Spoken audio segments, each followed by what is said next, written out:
bisa cuma minta maaf.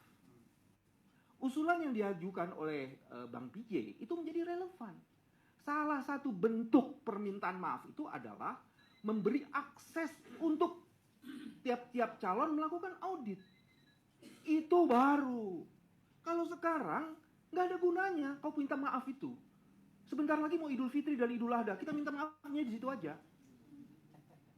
Terus yang kedua yang paling bahaya ini, akibat tindakannya sudah menimbulkan dampak. Bagaimana dia mengkonversi dampak yang timbul dari tindakannya itu? Aduh, secara psikologis kemudian orang sudah mengatakan, ya sudahlah, ngapain kita ikut-ikut lagi? Nah, kalau dampak itu dikonversi, apakah KPU mau bertanggung jawab terhadap itu? Jadi itu yang mesti dijawab. Kalau kita mau cerdas dikit ya. Artinya walaupun waktu masih terus berjalan, ini kan yang juga dinarasikan legitimasi dari nanti siapa yang terpilih. Ini berarti gimana sikapnya? Jadi kan sebenarnya gini, kalau legalitas yang dicari tanpa legitimasi, kita bukan pihak yang bisa mengakomodasi yang namanya judicial adil. Kan dia mau mengatakan aku punya legalitas, tapi legitimasimu rendah. Legalitas tanpa legitimasi itu nonsens. Kuantiti tanpa kualitas itu juga bermasalah menurut saya. Jadi bagi saya mestinya permintaan maaf KPU itu dikonversi menjadi bagian dari audit kami. Bantu kami supaya tidak melakukan kesalahan lagi. Dampak yang sudah muncul akibat itu, dia harus membuat pernyataan. Hei masyarakat, kami punya kesalahan dan ini nggak benar, mari kita hitung dari awal, koreksi. Kita perbaiki dulu itu semua, baru kemudian itu di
ditayangkan, diupload. Misalnya kayak begitu. Ah, itu baru top.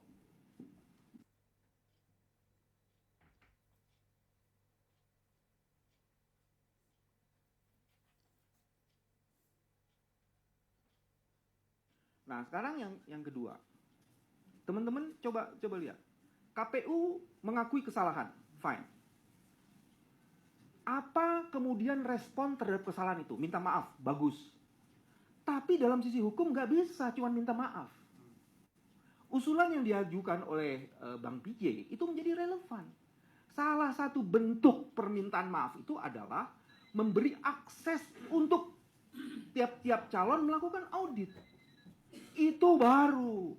Kalau sekarang nggak ada gunanya kau minta maaf itu. Sebentar lagi mau Idul Fitri dan Idul Adha, kita minta maafnya di situ aja. Terus yang kedua yang paling bahaya ini, akibat tindakannya sudah menimbulkan dampak. Bagaimana dia mengkonversi dampak yang timbul dari tindakannya itu? Aduh, secara psikologis kemudian orang sudah mengatakan, ya sudahlah, ngapain kita ikut-ikut lagi? Nah, kalau dampak itu dikonversi, apakah KPU mau bertanggung jawab terhadap itu? Jadi itu yang mesti dijawab. Kalau kita mau cerdas dikit ya. Artinya walaupun waktu masih terus berjalan ini kan yang juga dinarasikan legitimasi dari nanti siapa yang terpilih, ini berarti gimana sikapnya? Jadi kan sebenarnya gini, kalau legalitas yang dicari tanpa legitimasi, kita bukan pihak yang bisa mengakomodasi yang namanya jujur dan adil. Kan dia mau mengatakan aku punya legalitas, tapi legitimasimu rendah. Legalitas tanpa legitimasi itu nonsens. Kuantiti tanpa kualitas itu juga bermasalah menurut saya. Jadi bagi saya mestinya